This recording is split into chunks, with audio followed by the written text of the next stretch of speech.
Hi, this is Jenny here again. Another fantastic spring day in Sweden.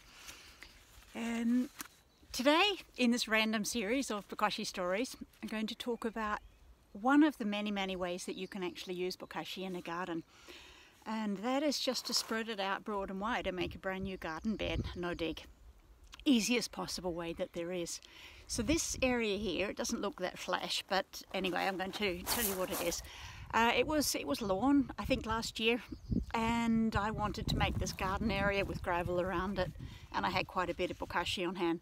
So what I did was I laid out a lot of newspaper over the grass and weeds and what have you, and I spread out the bokashi really thin, what I had, and then I layered it up with just other stuff that I had in the garden, and I used quite a lot of this silage that I get from a farmer. It's just basically straw that's been in one of those big white barrels, and the really rotten stuff he drops off a couple of bales to me.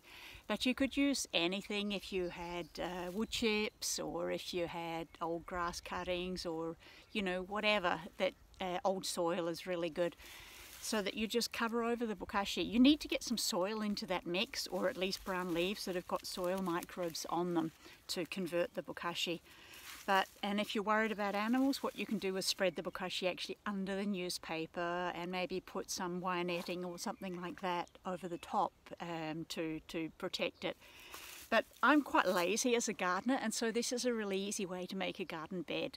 That you really do nothing, you just like lay out everything you've got, layer it up straight on the grass, try to get a good mix of green and brown, nitrogen and carbon. Bokashi in this case is a nitrogen green, and just leave it for a season and it will turn out into a really nice garden. This is how I built all the beds in my garden. It's quite a big garden, as you can see, so I have to do it a little bit easy.